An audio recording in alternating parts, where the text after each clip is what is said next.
welcome to The Spawn Chunks, episode number 343 for Monday, March 31st, 2025. This is a podcast all about Minecraft, available across all major podcast platforms. Listen to it wherever you get your podcasts, or watch us on YouTube or Spotify. If you're enjoying the show as well, consider subscribing wherever you're listening to this. It really does help us out. My name is Johnny, but the internet knows me as Pixel Riffs, and joining me, as always, is Joel Duggan. Hi, Joel.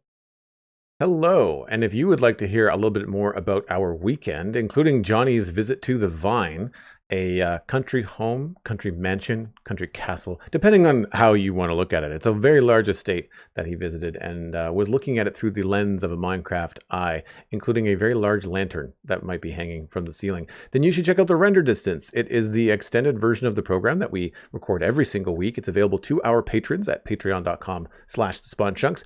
You get extra stuff every single week.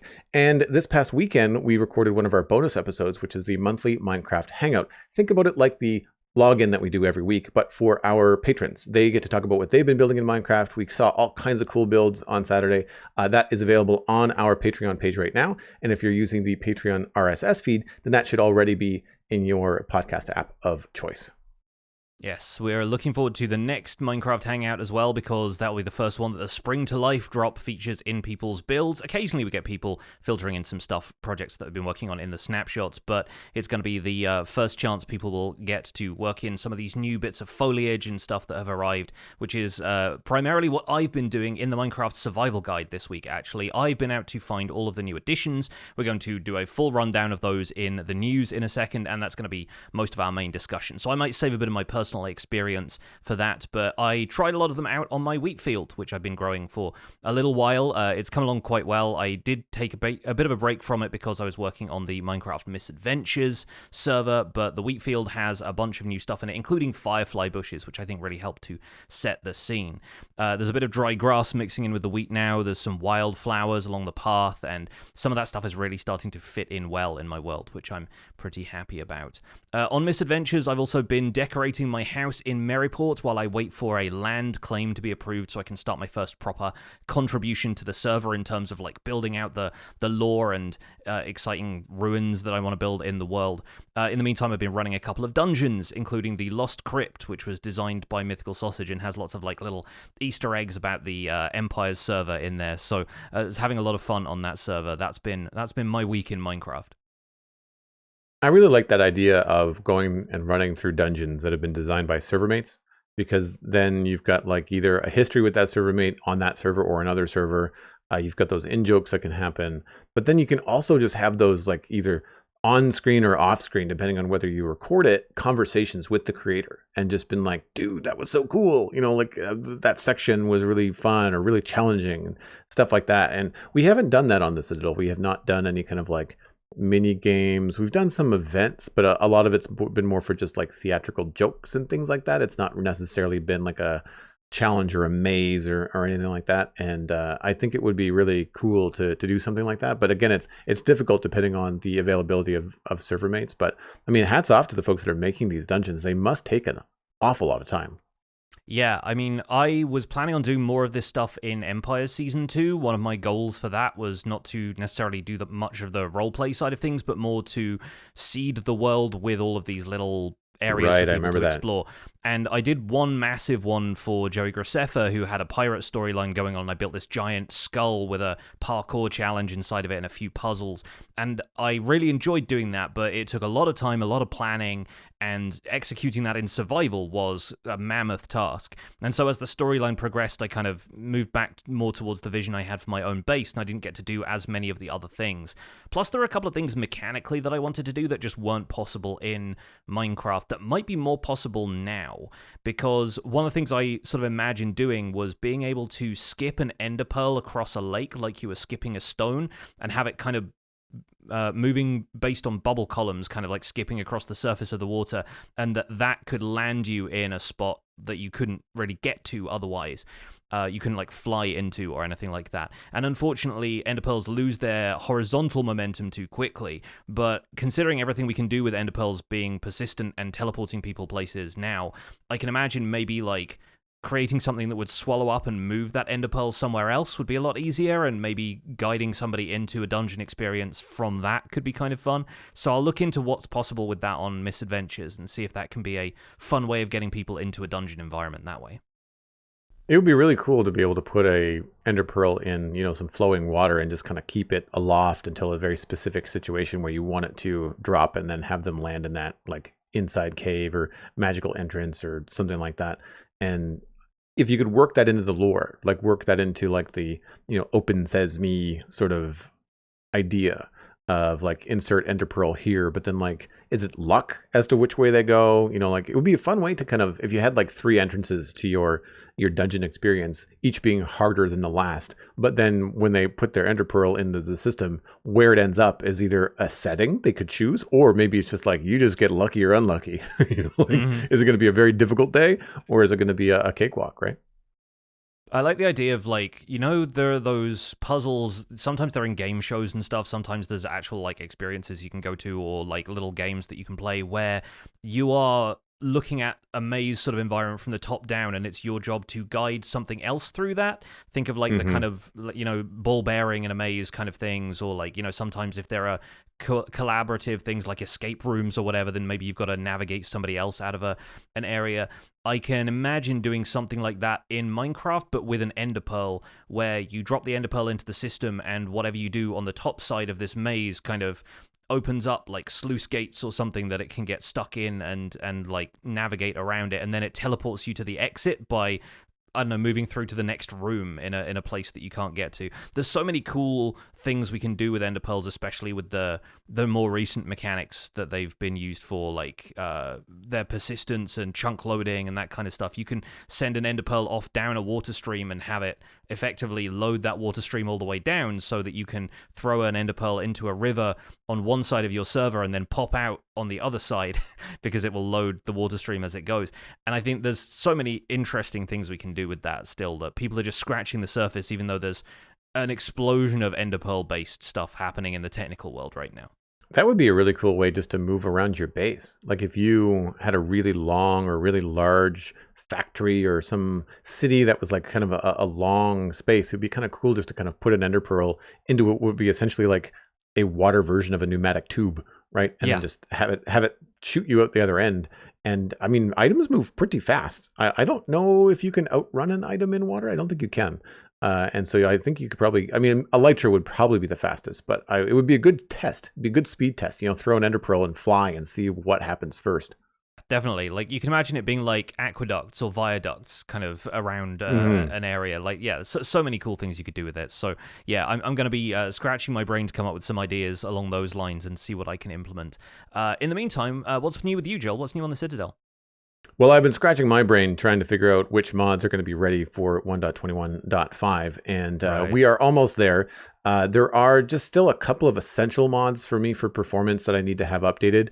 I also need to have the time to like back up the server, download a copy, then update it to 1.21.5. It's not a big, situation. It's a pretty standard thing because we're not trimming chunks or doing anything like that. Most people seem to stick in their own areas lately, so it's not a huge undertaking. It's just one of those things that you have to cross your T's and dot your I's, because when it's your job, you don't want anything to happen to the Citadel, right?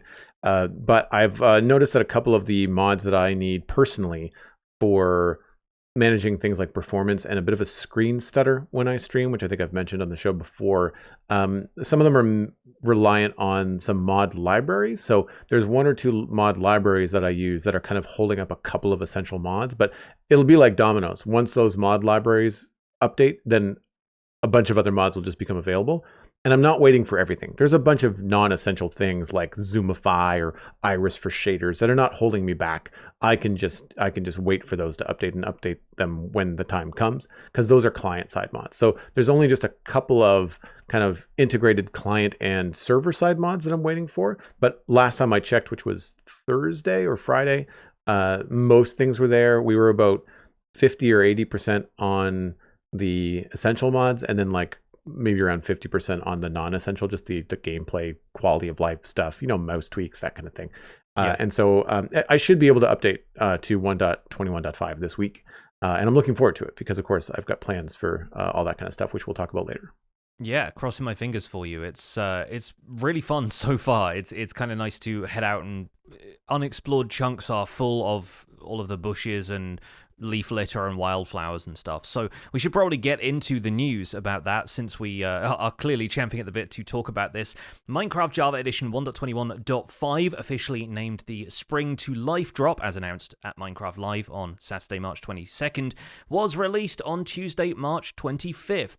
So features arriving in the Spring to Life drop include animal variants, which are warm and cold variants for the pig, cow, and the chicken. You'll find these in warm and cold biomes. We're not going to list them all here because it'll just be us reading the names of biomes, but a full list is provided on the Minecraft.net changelog. The default cows, chickens, and pigs we already had are now considered temperate biome variants and will spawn in the corresponding biomes.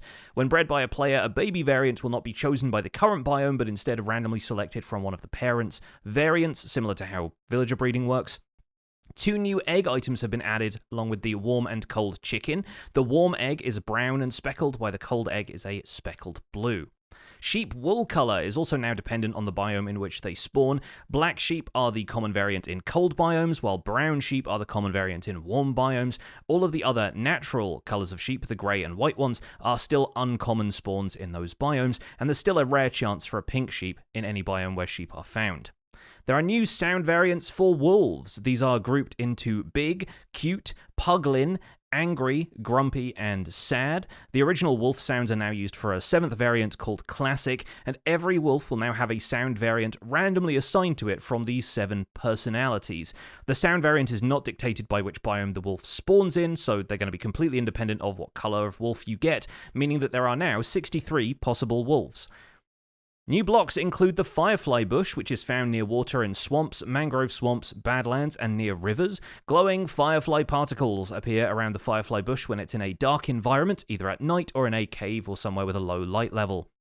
The firefly bush itself emits a light level of 2. Using bone meal on a firefly bush will grow another bush in a random adjacent space where possible. And the firefly bush has a chance of playing ambient sounds at night. An insect buzzing happens if the bush has an air gap above it. Leaf litter is a new type of decorative block which can be found in forests, dark forests, and wooded badlands. It has a different tint based on which biome it's in. Up to 4 pieces of leaf litter can be placed within a single block in 4 possible directions. Leaf litter can be placed on any block with a full top face. Leaf litter can be created by smelting any type of leaves block, but can also be used as fuel for smelting and can even be composted. Leaf litter has unique block sounds when placed or stepped on, and like short grass, leaf litter is replaceable when building. Wildflowers are a new type of flower which grow in birch forests, old-growth birch forests, and meadows. Similar to pink petals and leaf litter, wildflowers can have different amounts of flowers in a single block space. Up to 4 wildflowers can be placed in the same block space. Using a bone meal on a full patch of wildflowers will produce more of them, so they're nice and easy to reproduce. They can be placed in 4 different orientations, so lots of different combinations can be found, and wildflowers can be crafted into yellow dye. The bush is a new type of decorative block that can be found in small patches in birch forests and old-growth birch forests, regular temperate forests, frozen rivers, regular rivers, plains, and the 3 windswept biomes. The bush can also be composted. Using bone meal on a bush grows a bush in a random adjacent space if possible, but they only drop when broken with shears or a silk touch tool, unlike the firefly bush, which you can just punch to acquire. The bush is also replaceable when building. It's effectively a variant of the short grass that you'll find in other places, but with a slightly different texture. Short and tall dry grass will now generate in both desert and badlands biomes. Both of these can be placed on types of sand, terracotta, dirt blocks, and farmland, similarly to how dead bushes work. Both are 1 block high, which means tall dry grass differs from regular tall grass, which is 2 blocks high. Both of them can be bone mealed. Using bone meal on short dry grass grows it into a full tall dry grass, and using bone meal on the tall dry grass grows short dry grass in random adjacent spaces where possible. Both of these can be composted. Sheep can even eat both types of dry grass to regrow their wool. These dry grasses can be used as fuel for smelting, and both are replaceable when building. Cactus flowers are a new type of flower that has a chance of generating on cacti in deserts and badlands. Cactus flower can be placed on top of cactus blocks, farmland, or any block which has center support at the top of the block. Think like fence posts and things like that. Cactus flowers have a chance of growing on cactus blocks instead of the cactus growing taller. If a cactus is 1 to 2 blocks tall, there's about a 10% chance of it growing a cactus flower instead of another segment of cactus. Once it reaches 3 blocks, that chance increases to 25%, but cactus flowers will only grow if they have vacant space on all 4 sides, which means they shouldn't trouble cactus farms that already exist. Cactus flowers can be used in the composter, and a cactus flower can be used to craft 1 pink dye. There are a few visual changes in this as well. They've overhauled the visuals of each spawn egg to improve readability and accessibility. They've added fallen tree generation to Java World Generation. These fallen trees come in 4 different wood type variants, which are oak, birch, jungle, and spruce. Birch fallen trees also come in shorter and longer versions, reflecting the old growth birch forest type of trees. Some fallen trees can be found decorated with mushrooms or vines. Fallen trees can be found in all biomes where their standing tree variant grows, except for bamboo jungles, grove biomes, meadows, and rivers. The flower forest is also a weird exception. It has fallen birch trees, but not fallen oak trees, despite both trees generating in that biome. They've also added falling leaf particles to all leaf blocks that did not already have them. Previously, cherry leaves and pale oak leaves were the only blocks with falling leaf particles, but now every other leaf type will have leaves occasionally drifting downwards from them as a visual detail. A few other additions before we get into the notable changes. There are new ambient block sounds in the desert and badlands biomes. These are created by large areas of sand and terracotta and by dead bushes. Players can also hear the sound ambience in beach biomes, and players can create these ambient sounds elsewhere by placing a large amount of sand and terracotta. One more minor addition before we move on, there is also now language support for the Kyrgyz language available from the languages menu. Notable changes in the Spring to Life drop. The main menu panorama has been updated. Beacons and their beams now render beyond 16 chunks up to the client render distance. To keep it easily visible at large distances, the beam is rendered thicker the farther away you are. The beam now renders twice as high as in previous versions, reaching 2,048 blocks, up from 1,024. Lodestones now crafted from 1 iron ingot surrounded by 8 chiseled stone bricks. Lodestones can now be found as loot in ruined portals in the overworld and the nether, and the Country Lode Take Me Home advancement has been moved from the nether category to the adventure category. The trades of the Cartographer and the Wandering Trader have been updated. Cartographers will now trade maps up to the 7 different biomes in which unique villagers can be found. This includes jungle and swamp biomes, which do not generate village structures naturally. Players can cure unique zombie villagers spawned in these biomes. Cartographers from different village types will sell a different range of maps and colored banners. Some prices and quantities have been also adjusted. The Wandering Trader now has better prices, more trades, and a larger amount of stock for many items. They will also now buy basic supplies from players, so it's possible to get some emeralds by helping them prepare for their next journey, even if you don't feel like buying anything. Bundles can now be found in some village chests. Updates to camels, chickens, cows, pigs, and sheep spawning. These allow for camels to spawn anywhere in desert biomes and for warm animal variants to spawn more frequently in badlands biomes. Zombified pinglins now need to be killed by a player to drop player-specific loot and experience orbs. There have been changes to the world generation of the Pale Garden and Meadow biomes. The Pale Garden biome now occupies more space that previously was taken up by the Dark Forest, and woodland mansions can now generate in the Pale Garden biome. Short grass now generates slightly more sparsely in meadows. Chunks loaded by a portal will now be reloaded again automatically when the world is reopened. There has been an improvement to how simulation distance affects block ticks. Any block in simulation distance of a player or loaded by another source of chunk loading, such as ender pearls, may now receive random ticks instead of the previous 8 chunks just around the player. For example, if a chunk is loaded by an ender pearl or is in the spawn chunks, crops are able to grow, ice can melt, snow can fall, and a cauldron can be filled by rain. Mob spawning, lava spreading, and lightning strikes still occur in the previous radius of 8 chunks around the player. Fire will no longer burn or spread if no player is within 8 chunks. There have been tweaks to the creaking and the creaking heart. Creaking can now be named using name tags. Named creaking will persist throughout the day, however they will still be torn down if struck with a player or by having them be too far away from the creaking heart. Named creaking are still resistant to all damage and can communicate with their hearts via particles. Creaking hearts, correctly placed between logs, have a new dormant texture during the day. Dormant creaking hearts cannot spawn new creaking or resin. That transition between awake and dormant states for the creaking hearts, as well as the transition of the eye blossoms, is now based on a fixed time of day. All of these behaviors are no longer affected by weather or dimensional brightness. Textures and models for the temperate cow, mushrooms, and sheep have been updated. The look of the temperate cow and both mushroom variants has been slightly updated to have an extruded snout. Sheep wool undercoat is now also colored when dyed. The sheep wool texture has been tweaked to remove a stark line at the back. Minor tweaks to existing blocks, items, and entities include that the sheep can now eat fern blocks. Landing on powdered snow with leather boots equipped after falling farther than 2.5 blocks will now make entities fall through the snow.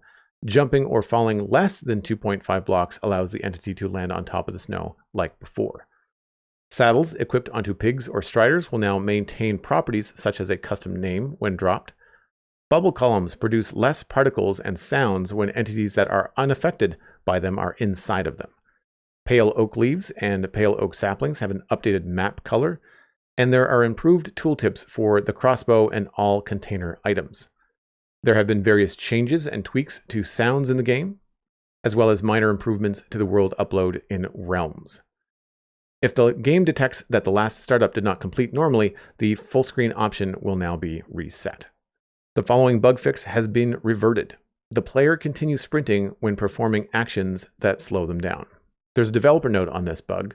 While we do want to revisit these mechanics in the future, it's clear that these recent fixes alone did not quite hit the mark and caused many negative side effects for parkour, speed bridging, and movement in general. Just a note from us here, this is of course referring to the elytra skipping movement method that we've talked about on the show before.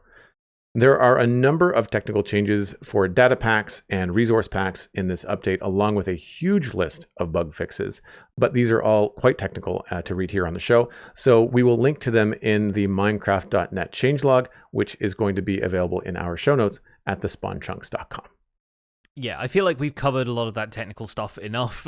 We've mentioned stuff like game tests and a lot of the changes to tags and a lot of stuff that's been brought in to support data-driven animal variants with all of these new cows and pigs and chickens. So I think that's something that folks can go back to if they're really interested in it. But boy, that's a huge changelog for what seems to be, I mean, for all intents and purposes, a minor game drop. You know, this is not a major version increase. And I think to a lot of people, a lot of these things are going to feel very subtle, but my word, what a lot of stuff just got added. And it's not just the additions either, it's also some of those changes, like the elytra skipping thing that you mentioned at the very end there. That's a movement technique that I used to get around a lot more than I really remembered until that fix for movement came in. And suddenly all of the elytra kind of bunny hopping that I was doing in the survival guide world felt very stilted, and I was being stopped from doing it. And it took me a while to kind of retrain myself out of that behavior, and it didn't feel all that great, at least to adjust to. And then as soon as I started doing it almost automatically, reflexively, in the Spring to Life update, and I could move that way again, immense sense of relief. Like, genuinely felt like one of my favorite things that they've done, and it was just them reverting a bug fix that, I guess, as far as player feedback went, didn't really go their way. So that felt huge to me. Among all of the other changes, that felt like something I should highlight right here. Yeah, I don't use that method myself, and right now I walk and sprint around Westill most of the time because I do try to show it off from the player's perspective, but the roads are usually so wide that I'm not touching anything. Like, so I can usually sprint pretty freely, so I've not really had a situation where my movement had to be super precise. Like when I'm running around a corner or going up a road in Westill, like I can kind of drive all over the road. Like it doesn't really matter what I'm doing. I don't bounce off the walls. I do remember mine shafts and like trying to quickly get back after you've collected a lot of things and having that be tricky movement and when you're trying to move quickly in a short space. And I do remember early on in Minecraft doing the whole jumping and hitting the ceiling thing that allowed you to speed up a little bit when you were running down a 1x2 corridor, like stuff like that. So I understand that movement can be very unique to the experience of Minecraft. And once you get used to doing something, and a lot of players will, especially in survival, find the most efficient way to do something. And when that efficiency is changed or taken away, then there's going to be some feedback coming your way, I think. Yeah, one of the other things that got changed independently of these movement fixes, I think, was one of your particular bugbears about how Elytra interacts with the surface of water. And I think it Yeah. might be fixed more permanently now, like being able to take off and land in water is still possible, but it doesn't create that awful kind of juddery view bobbing kind of effect. So hopefully that should be okay. They certainly also fixed a problem that prevented players from sprinting in water if they had their Elytra active already. So they've been really hard at work getting all of those bug fixes taken care of, at least for the Java edition of the game. We won't read the full Bedrock changelog article here because a lot of it is exactly the same, and there are a few issues there that are unique to Bedrock. But the thing that really made me laugh going through Minecraft.net this week to look at the news articles and make sure we had the links correct and stuff is that for a while, Bedrock Edition was pushing for version number parity. There was a while where I think Bedrock numbers were a little bit further behind, and they did a couple of updates to make sure that as of, I think, maybe the Nether update or somewhere around there, we had version 1.16 on Java, they had version 1.16 on Bedrock, and that was like a big deal for the team. Now, the Spring to Life drop on Java Edition is 1.21.5, and on Bedrock it's 1.21.7. And so I'm like, what are we doing here? Even though I know I'm definitely the person who advocates for not worrying about like the numbers and what's a major version and what's a minor version, just like focus on the features of the game. It did make me laugh a little bit that it was 1.21.70 in the Bedrock changelog, and I was like, well, that that didn't last very long. And I guess some of that could be like, critical bug or things like that have to come out to like fix hot things fixes and stuff. Like it's understandable for sure, yeah. Yeah. Talking about those details, one of the things that I wanted to mention, because we did talk about like the change log and everything linked at thespawnchunks.com, but something that I think has only been around since we moved the show to Acast earlier last year, and that is the link to our show notes should be in the description of the podcast on your podcast app of choice. So rather than having to like go to thespawnchunks.com, especially if you're going through our archive and you're listening to a show from a couple of weeks ago, the link to that show's show notes should be right there in the description, and it should be something that you can click. And then depending on what podcast app you're using, it'll either open up in that app or it'll open up in your browser on your phone or your tablet or wherever. And then you'll be able to go to the show notes and see the links to the articles that we're referring to. Because when it comes to those bug fixes, even on a regular weekly basis, we grab bug fixes of note. We don't necessarily read all of the bugs that are fixed. And something that you mentioned, in terms of the laundry list of things that are changing in these drops, something I really appreciate is not just the new features, but the number of tweaks and or bug fixes that are happening either to gameplay or even just behind the scenes. Things that are just not behaving as they should, inconsistencies in the game, updating older things to work a little bit more like newer things. I think it goes a long way to make Minecraft feel like more of a cohesive experience, especially for any new players that might be coming in, where you have to say like, oh, well, when you do this in the game, it behaves this way, but this other thing from years ago behaves a different way because Minecraft. But now there's a lot of things that, in terms of like movement or what was the other thing that they mentioned? I think it was things like sheep's wool undercoat, powdered snow, saddles, like a bunch of different things, bubble columns. Like there's a bunch of things like that are just going to make sense for people, I think, as they're coming into the game and playing with people that maybe have more experience. Yeah, we're also seeing some of the product of the experiments that they've been running with villager rebalancing, like the cartographer trades and the wandering trader trades coming through in this drop. And I think that's actually a really exciting thing, both from long-term player experience and new player experience.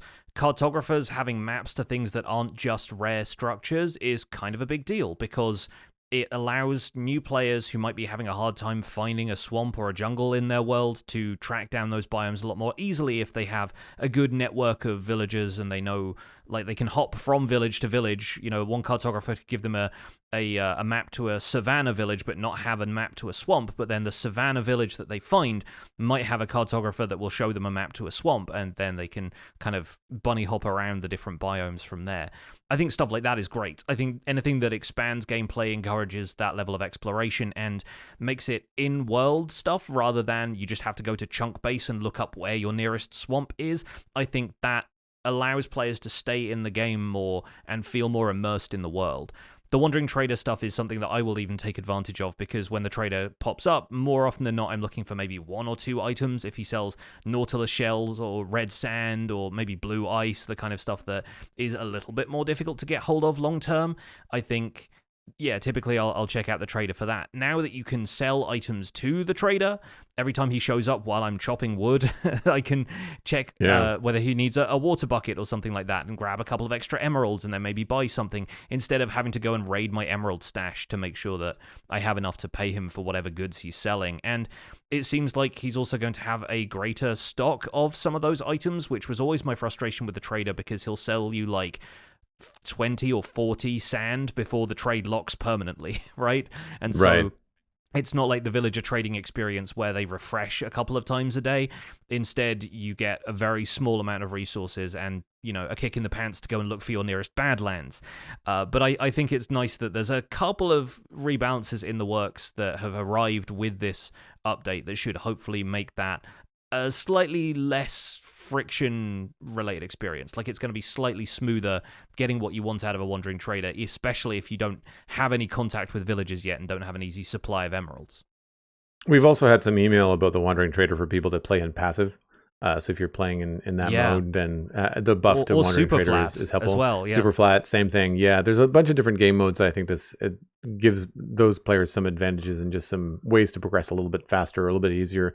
The other thing that I was thinking of is that these changes on their own are not necessarily huge, exciting changes. And if you waited to have all of the villager trades updated, which can be very complicated, even just to read it out on the show when we've covered it, it feels really convoluted and it's hard. I equate it to the way that we talk about Redstone. Like you and I are more visual Redstone people than hearing how a Redstone circuit will work on a podcast. And I feel like talking about the villager trades, it's the same thing. I want the table in front of me. I don't necessarily need to have it all read to me at once. And I would much rather have it happen 1 at a time, 2 at a time.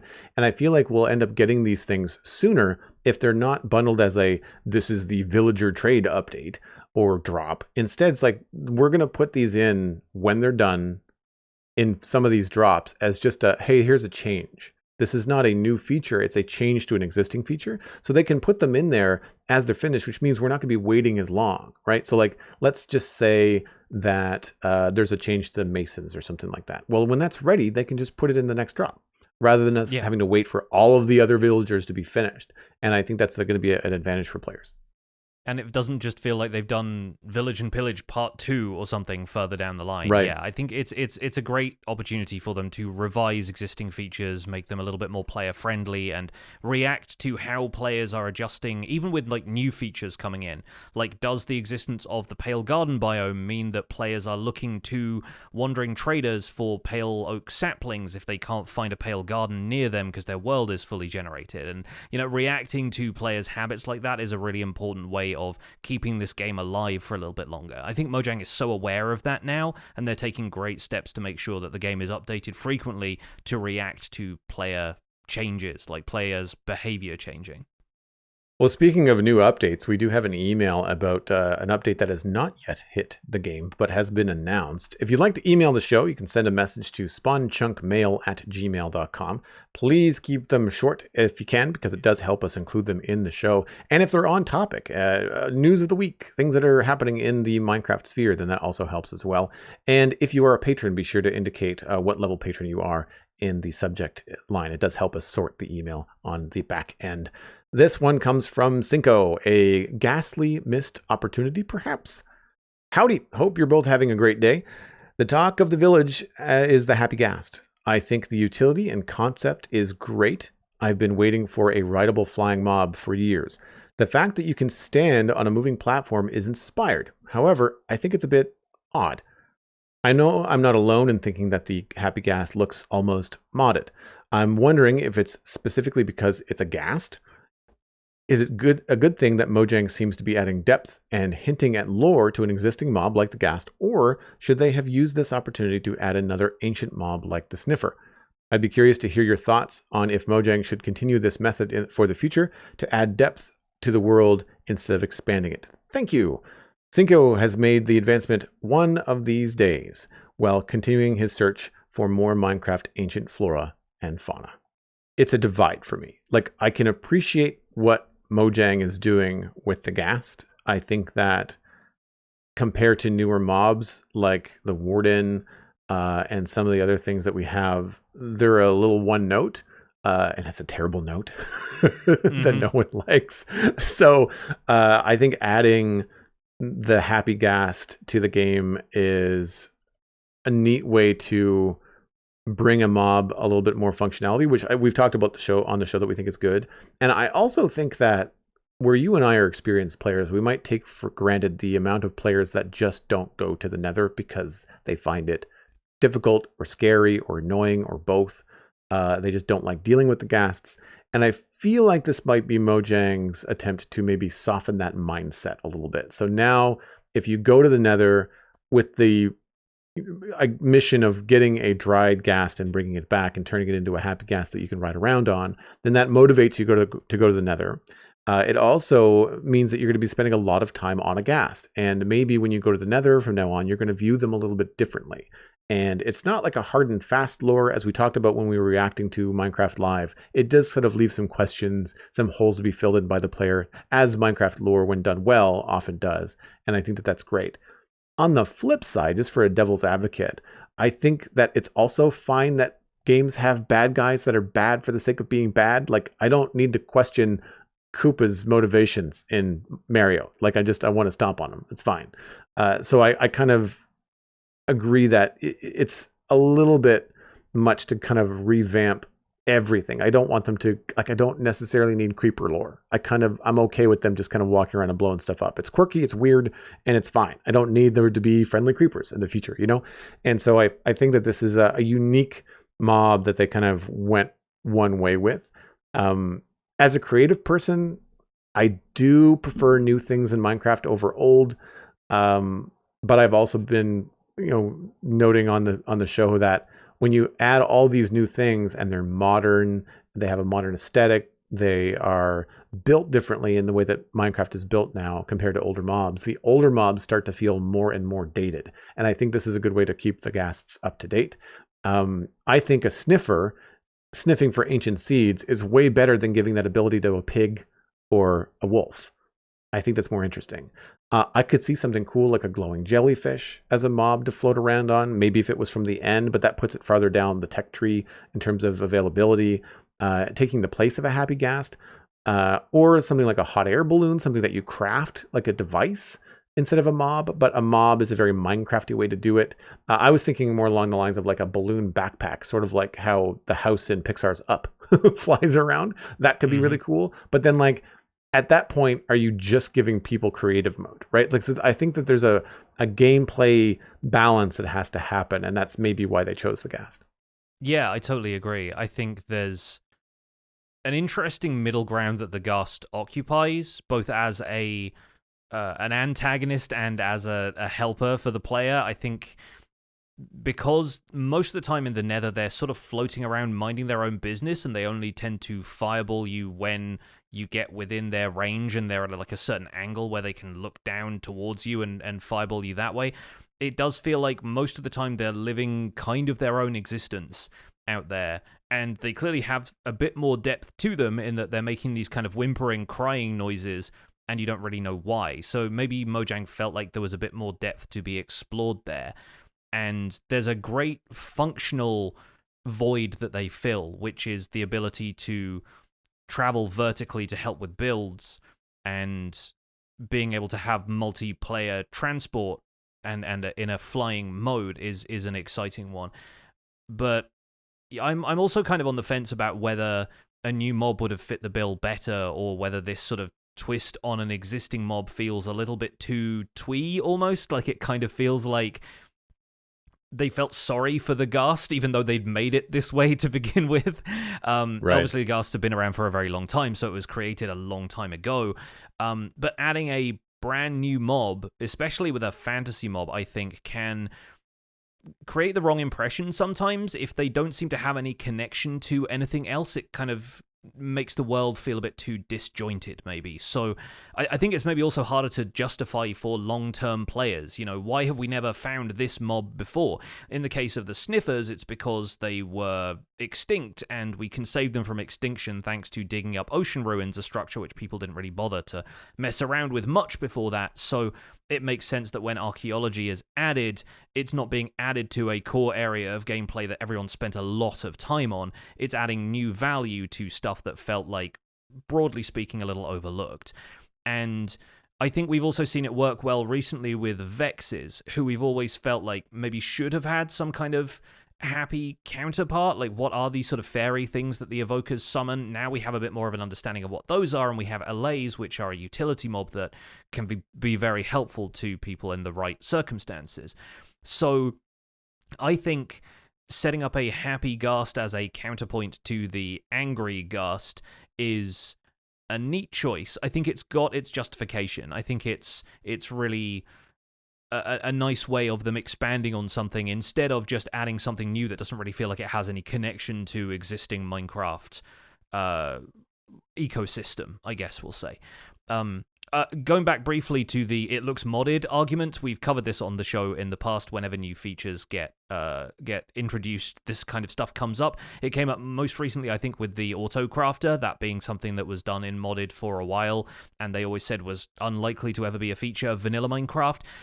Everything feels modded because it's new, to begin with, and also because modders have had a chance to explore and publish a lot more features than Mojang have.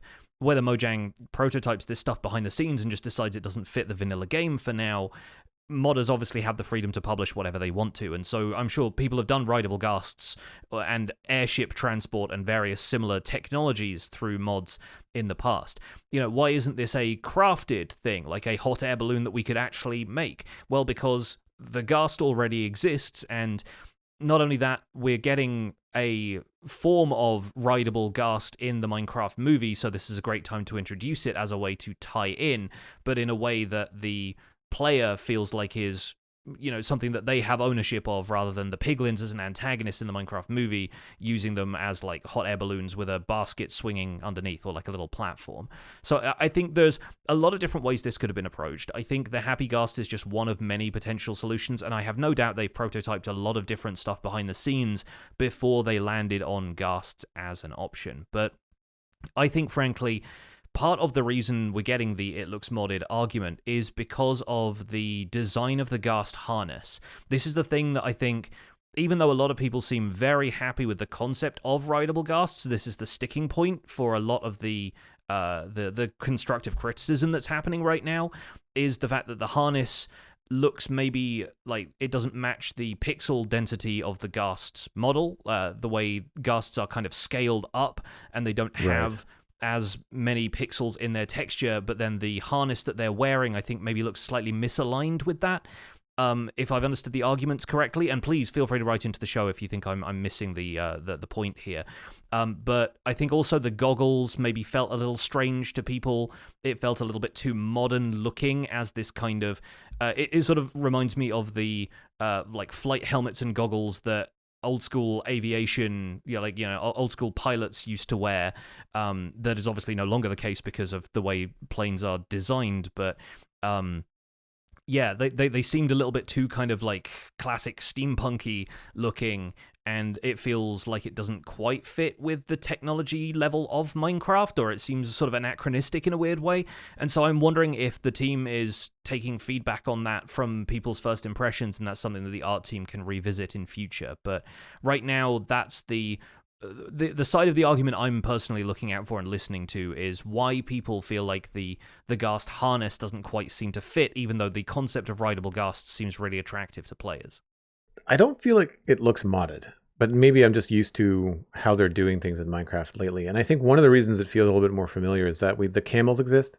And I feel like the way that you mount a camel, the way that you can have a passenger on a camel, the fact that the camel is such a large mob that you can get on makes the transition to a ghast pretty smooth. I like I'm not it's not a huge leap for me. I wasn't expecting it, but it was just like, okay, yeah, that's fine. I think my constructive feedback on the ghast so far is that probably just because I'm a mostly a single player on a multiplayer server, but I don't see us using the ghasts as group transport for any reason or group building for any reason. So I feel like they're kind of big. I wouldn't mind a rideable happy ghast that was smaller, like bigger than a horse, but smaller than a ghast, like something maybe a little bit bigger than the ghastling, or maybe the same size as the ghastling when it comes out, to make it a little bit different. That would also help with that pixel density situation as well. Yeah.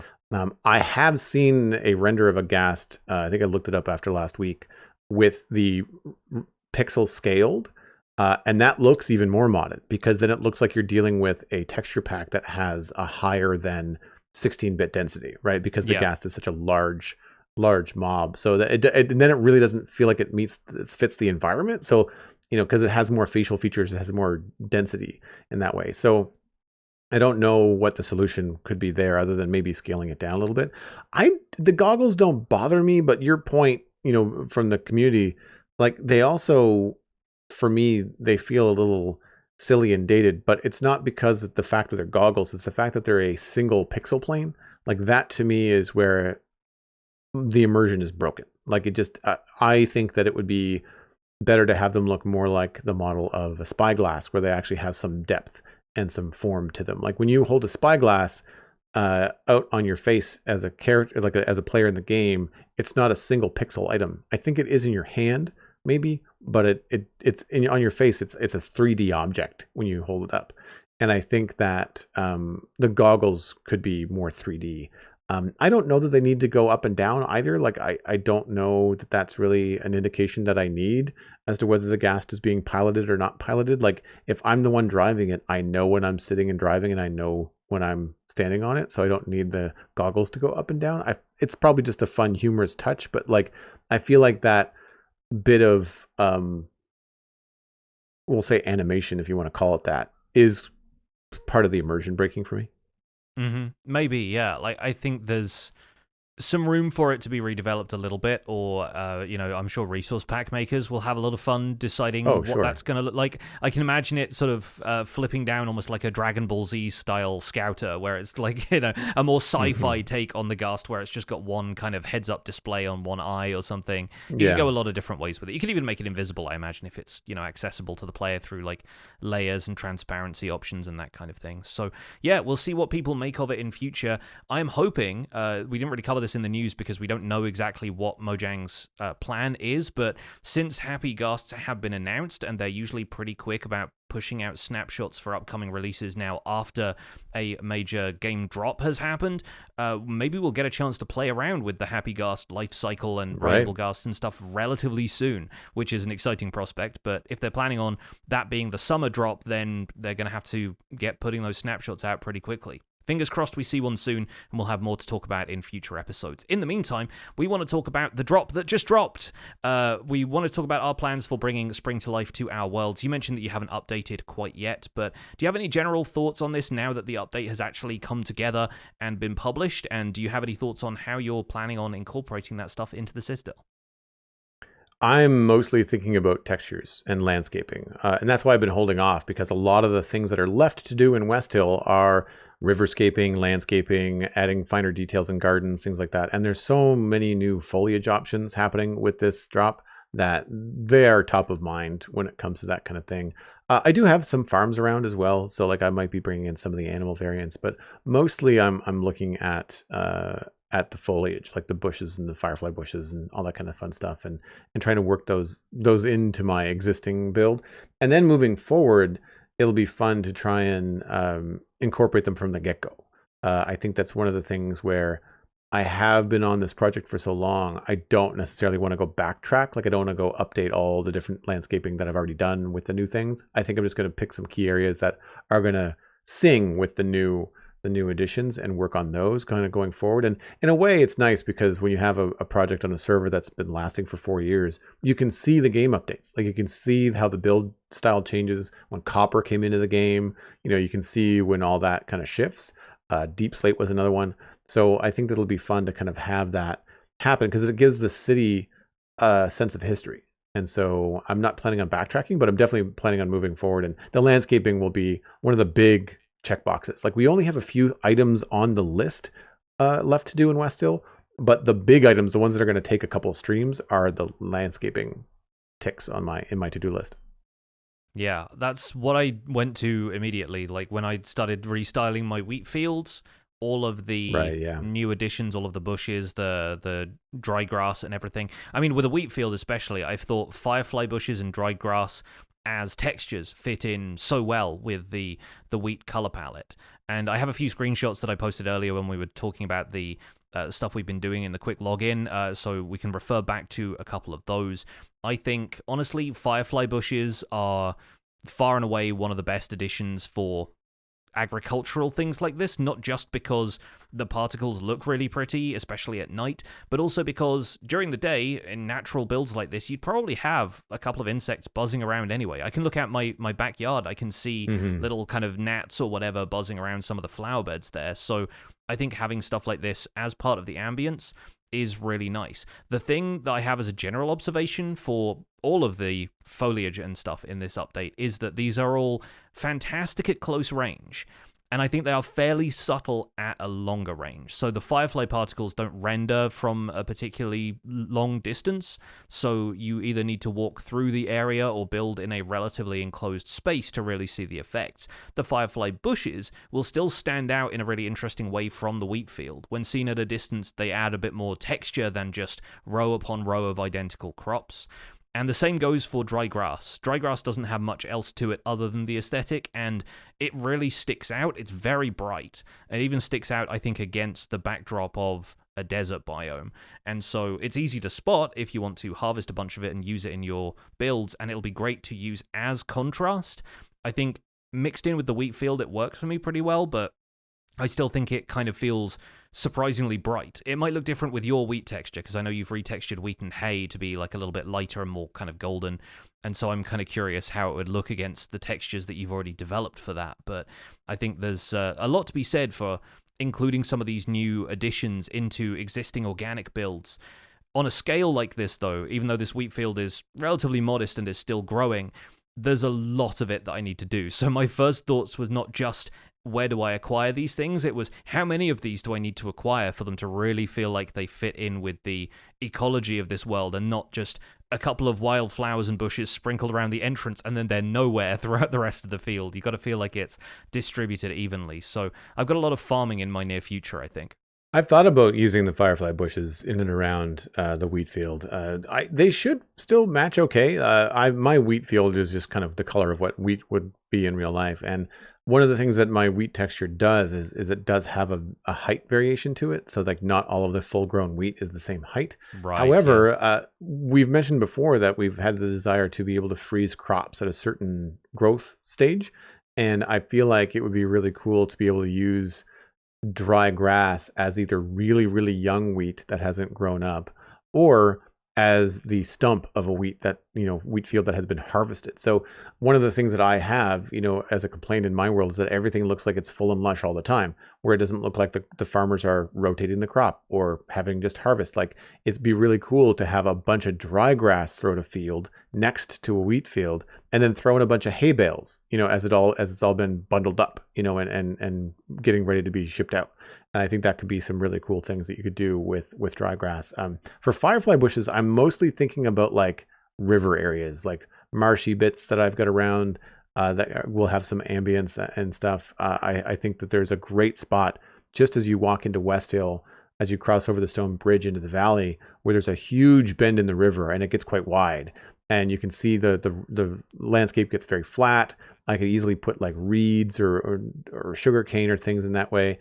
Bamboo, and then having a bunch of firefly bushes there would have that kind of like marshy edge to the land as it enters the area of the river. I think that's going to be really fun because it would also give that cool firefly particle effect just as you walk into the valley, which would be pretty magical and peaceful and all that kind of stuff.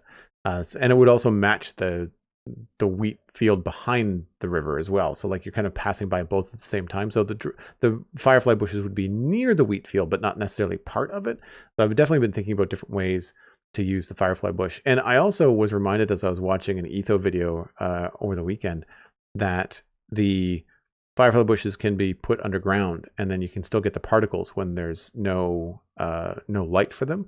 And so I was thinking, we have this sandstone path. Sorry, it's an all sandstone path in the Nether, in our Nether hub. It kind of goes towards our desert areas, the dry biomes, and it goes towards Avalon, which is Alistair's Egypt / Stargate themed area. And it would be really cool in key points, like maybe the entrance to Alistair's base, or big parts of or long tunnels of that sandstone road, to have particles from the firefly bush be emitted in the Nether. So we might try to bury some of them along the way, just to create some fun atmosphere in some of our older parts, updating older parts of the world as Mojang is updating older parts of the game.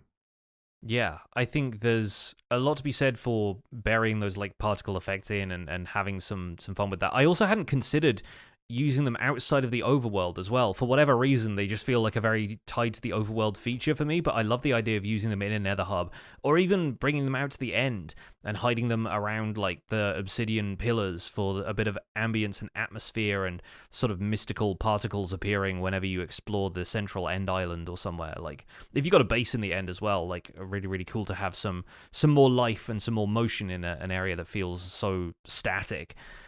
So that's a really fun idea, I think. I'm still planning on using a few firefly bushes in a natural context alongside the lower stretches of that river that I'm planning alongside my mountains. So I'll find some places to use them there, but I like being able to take them out of the context of just finding them near water like you do naturally, and being able to use them for a variety of builds, as an aesthetic plant, as a particle effect, as a variety of different things. The same is really true of wildflowers. I think I'll definitely get used to wildflowers pretty quickly, more so than pink petals, because I think pink petals, I have really had difficulty taking them out of the context of a cherry biome.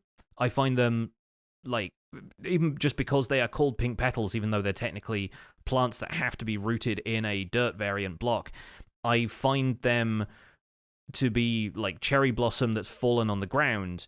I find that being like the primary thing I want to use them for. And so if I move them elsewhere, I don't always think of them just as pink flowers that happen to be growing there. I find no such concerns arise with wildflowers, because you don't find them as fallen leaves in a birch forest biome, you just find them littering the ground everywhere, and they are really pretty. I think they've done a great job of making them a little bit varied. There's white and yellow in there, so you can just aim for a bit more white than yellow if you want to be really specific about how you use them.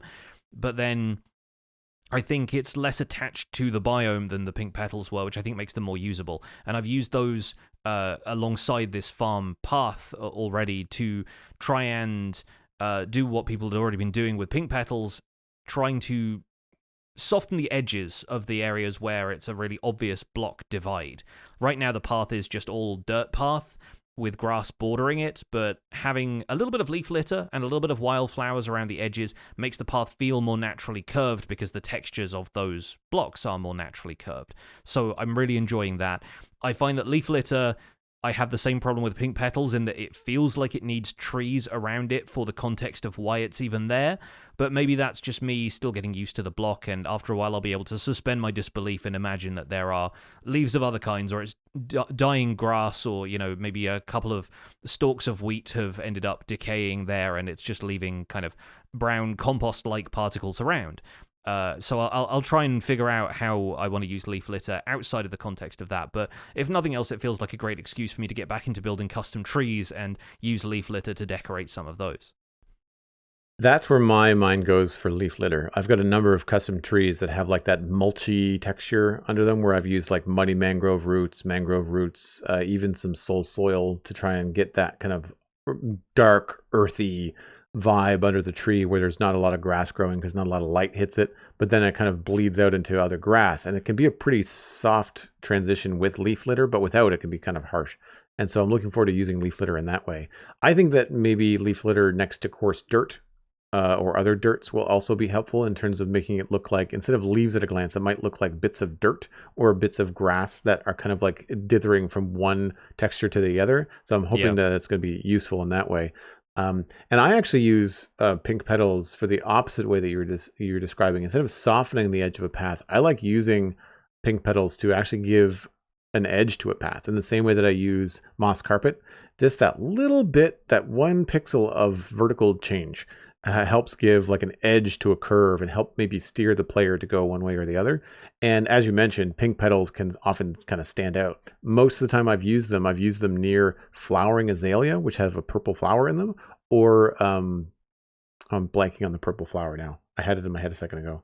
Alliums? Allium, thank you. Yeah, the allium. So I've got an allium garden near one of my flower farms. And then that allium garden, between the garden and the path, I've had some pink petals kind of like spill out, as in like the seeds of the allium have kind of like gotten into the grass and taken root, that kind of thing. And it works in that context. But you're right, like a lot of times it feels very pink in other contexts. And again, using the white and the yellow of the flowers, the wildflowers, it's going to be helpful to put an edge on some of my paths that are maybe farther away from civilization. Like they're a back garden path or a path down to the river that's just like a dirt path. I feel like that's going to be very helpful because I've been, I don't say overusing, but right now the only tool I really have is like the moss carpet of that like really, really low block level. We do now have the dry grass as well. So depending on the context, if you've got some path block nearby, I feel like dry grass might also be able to be something you can use on a grass block to kind of help go in between there. I don't know how well leaf litter does with a path block, whether it's very different brown, like the path block's a lot lighter. So I'm not sure if it's going to match, but it might also just look like flecks of brown or brown pebbles or something like that. I don't think you can put leaf litter on a path block. Can you? I think that's too low. No, I tried it and it doesn't let you. So you can't like blend it in quite so subtle a way. But that's where a few other things like, some coarse dirt or rooted dirt or whatever is going to maybe help with the blend a little bit. Yeah. Yeah, totally. And I'm looking forward to using leaf litter to blend stone into dirt. Like when a stone path stops, rather than just having be done or having like 1 or 2 blocks out there, you can use the leaf litter to kind of cover that up and make it look a little bit more subtle. So that's going to be fun to do because I have a couple transitions in my main road where it's going to go from stone to dirt. And I feel like it's going to be a good way to use that.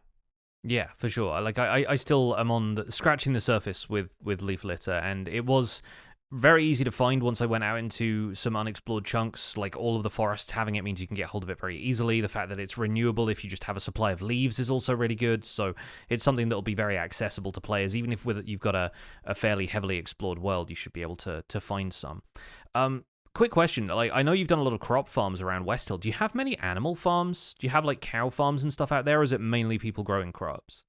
It's mostly people growing crops. There was plans for a horse farm from another server mate, but that kind of fell through. And it wasn't actually in the valley anyway.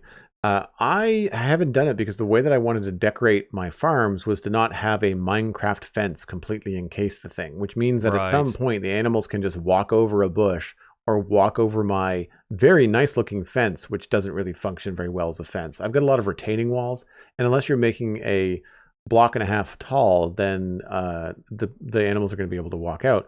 Or on the other side, if you've got stuff decorating, like if you put a crate, for me it's a note block. If you put a barrel, if you put things like that inside the farm, then cows can basically like get up on the crafting table, then step over the wall and off they go.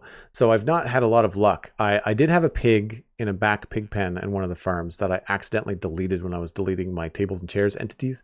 The command does not discriminate between entities, so the pig was removed and has since been brought back. But that's the only thing that I've been doing.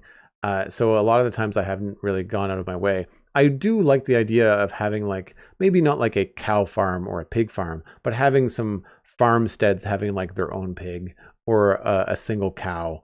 I think that, something like the texture of a cold biome cow would look really good next to a wheat field, where maybe that farmer is using the cow for milk or whatever, and or as a pet and just feeding it that way.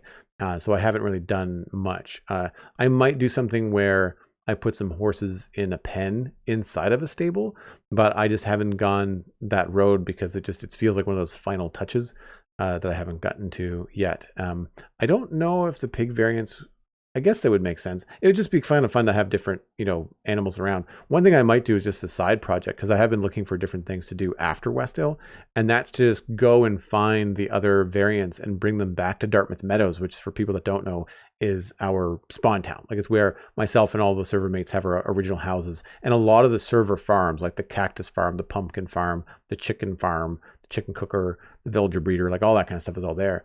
And our old school farms for sheep and cows are just straight up pens outside of a big red barn.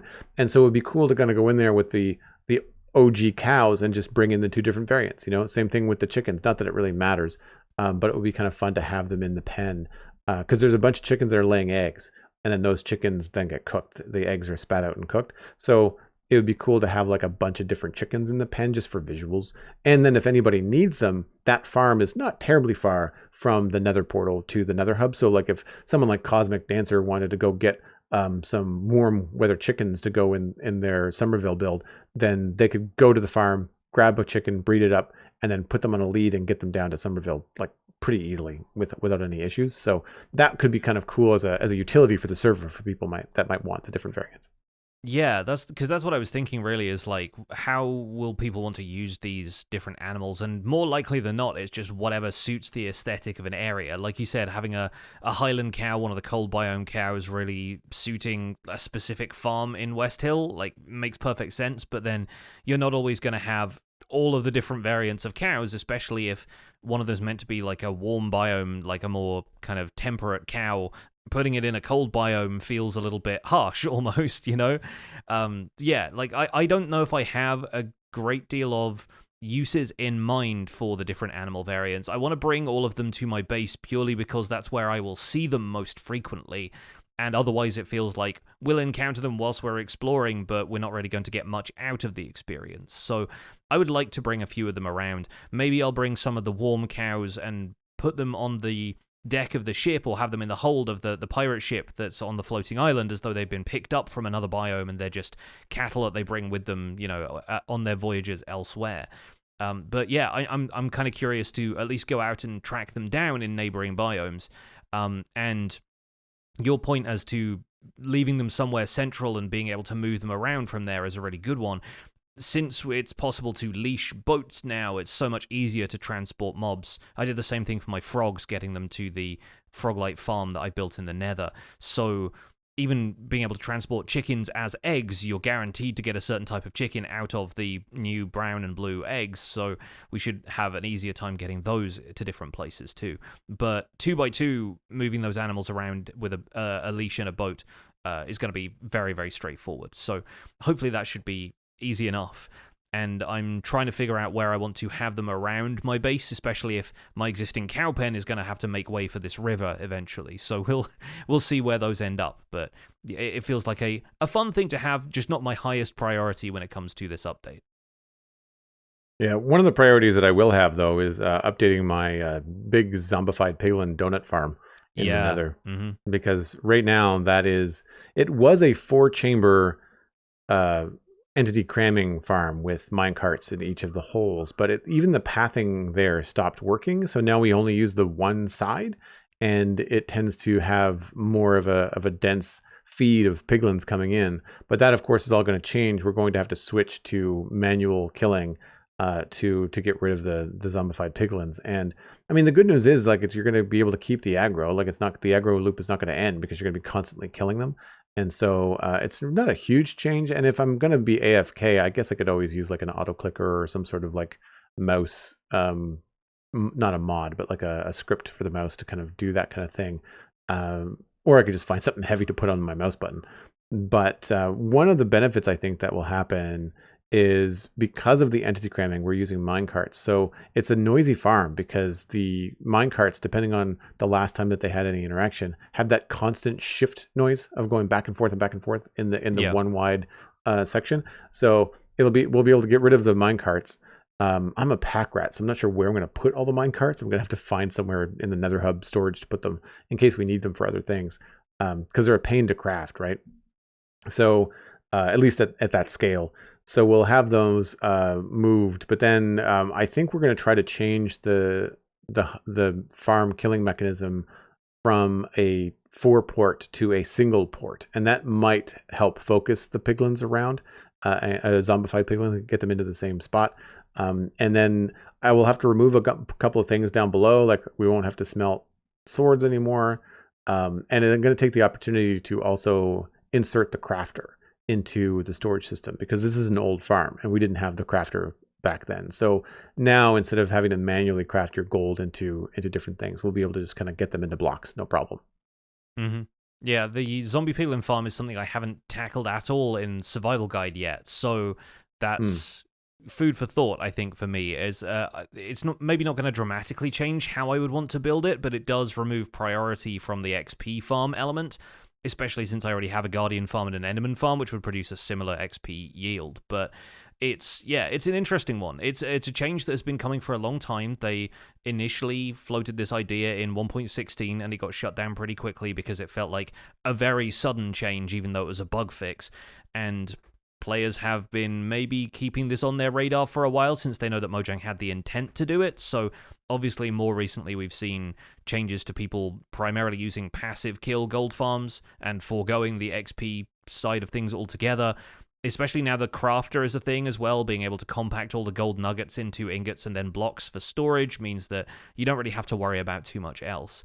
And maybe the fact that you don't need to filter and smelt out gold swords if they're dying passively is another reason why people can't really be bothered to do the player kill drop anymore, is because of the amount of extra junk that gets generated. But either way, I think it's going to be something that's going to shape gold farms moving forward if it hasn't already.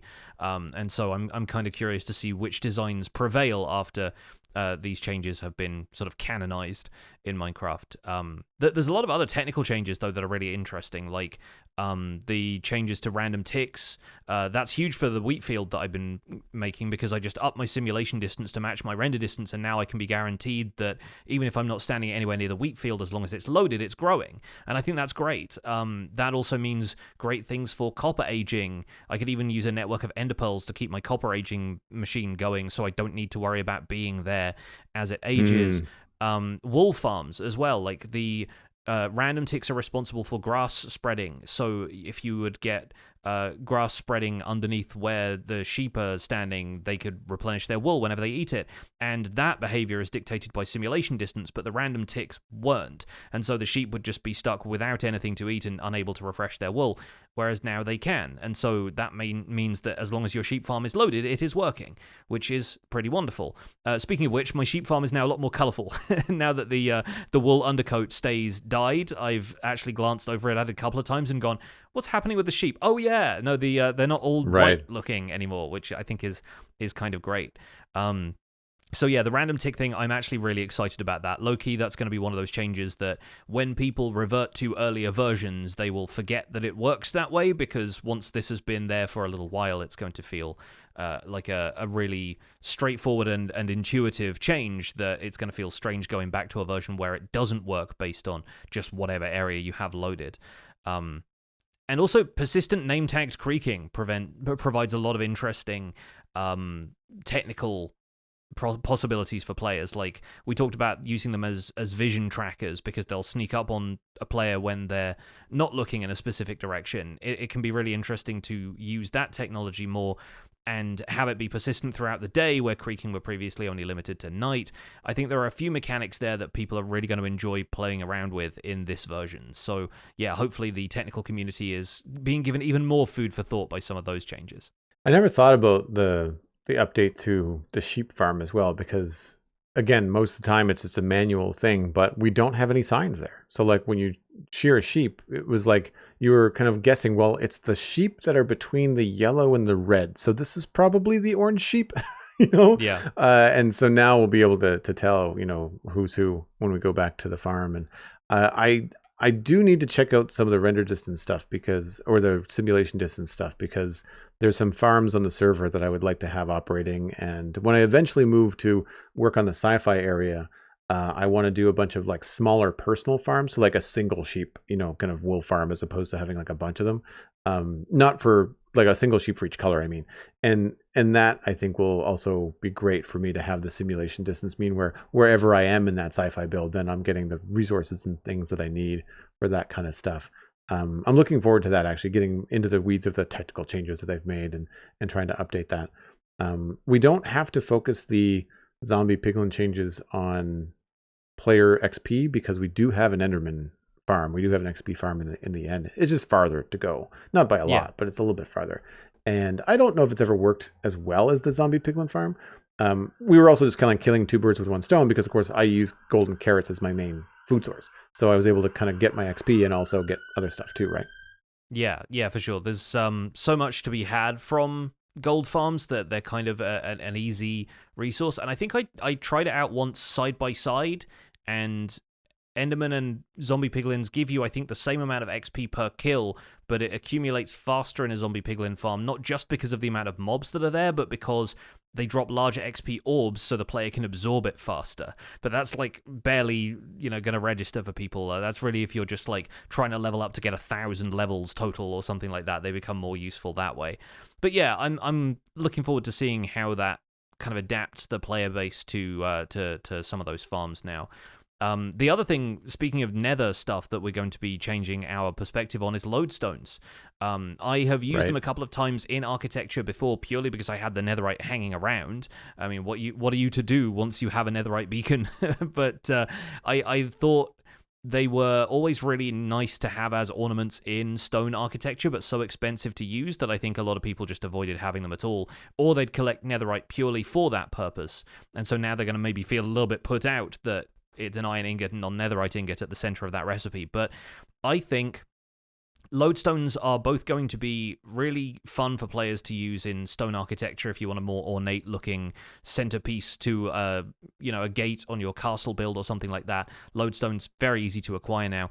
Also, the fact that they generate in nether portals is a really good hint at player behavior. Once you repair the nether portal and step through to the nether, perhaps for the first time, a really useful thing to do could be to just pop down the lodestone that you found in the ruined nether portal chest, attach a compass to it, and then if it's your first time exploring the nether and it's really easy for you to get lost, especially if you don't have elytra yet and the ability to fly around, you've got a lodestone compass that will take you back to your home portal, so it's much easier for you to get home.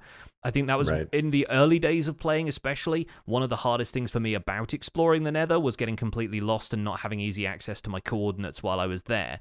So I think that's going to be a really great way of signaling to players, hey, you might have a harder time navigating, but use the lodestone and maybe it'll be a little easier. Even just popping it down next to the portal in the overworld so you know where to come back to with the obsidian to repair it or whatever. There are a lot of things you can do with that, so hopefully that'll encourage players to use lodestones a little more. I'm definitely going to be using them in decorative places around Westhill. I think there's a couple of builds that could be maybe amped up to be a little bit more important. The keep comes to mind, maybe some of the front gates or back gates of the main town. Some of the larger structures where one or two lodestones would make a big difference. I think I'm going to be using them there. Yeah, I think they'll look fantastic in those spots. Really good detail block in general. So yeah, we'll probably see them popping up more in builds. We'll see. It's still early days for this update. Of course, it only came out about a week ago, so I'm sure people are still settling in. But as usual, if you've got some thoughts about everything in the Spring to Life drop that you would like to send in, use the usual email address, and I'm sure when our next chunk mail dispenser comes around, we'll have plenty of email about how people have been adjusting to the latest drop. In the meantime, that's where we're going to wrap up this episode of The Spawn Chunks. Thank you so much for listening, folks. You can find more information about the show and links to some of the stuff that we've talked about today over at thespawnchunks.com. You'll also find links in the video description and the podcast description if you're listening to this in a podcatcher. The music for the show is composed by me, and The Spawn Chunks is proud as ever to be a listener-supported podcast. If you're getting some value out of the show, why not consider putting some value back in? You can do that at patreon.com/thespawnchunks. Pledging at any level there gets you an invite to our patrons-only Discord chat. You can listen to the show live when we record it in Discord every Monday. We also have monthly hangouts where you can do the quick login that we do and share with us what you've been building in Minecraft that month. We're currently at 294 patrons. Once again, we would love to get that number back up to 300 and beyond, so there's always room for more. Special thanks go out to our content engineer patrons Hunter555, Jumbo Sale, Mindtrip Media, Party Voyager, and Yitz. Thank you all for your support on this episode. Sharing the podcast with your friends is the easiest way to support the show. We are at the Spun Chunks on all the social media that matters, so tag us and share us around. New episodes are available on Mondays on all of your favorite podcasting platforms, and the video version is available on YouTube. You can email the show at spunchunkmail@gmail.com. The RSS feed is linked on the spunchunks.com, and the Patreon-only RSS feed is on the Patreon page. That's where you can listen to the render distance, the extended version of the podcast. My name is Johnny, but on Letting Go by Pixel Riffs, you can find most of what I do at youtube.com/pixelriffs, where the Minecraft Survival Guide is currently in its 3rd season, and a few videos from Minecraft Misadventures SMP will be popping up from time to time as well.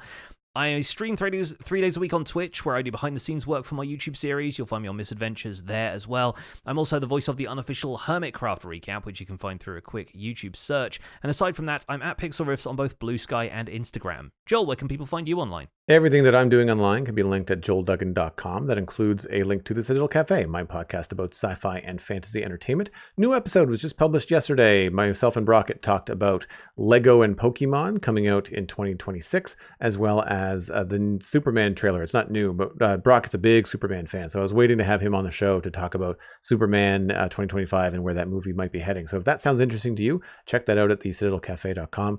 I stream on Twitch at Joel Duggan. I will be updating the server to 1.21.5 at my earliest opportunity. However, it's a big week for updates. Satisfactory is hitting 1.1 tomorrow.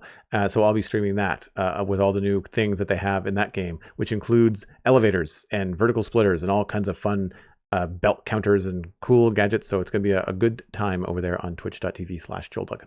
Thanks for visiting the Spawn Chunks. The world outside is infinite, and we're sorry to spring this on you.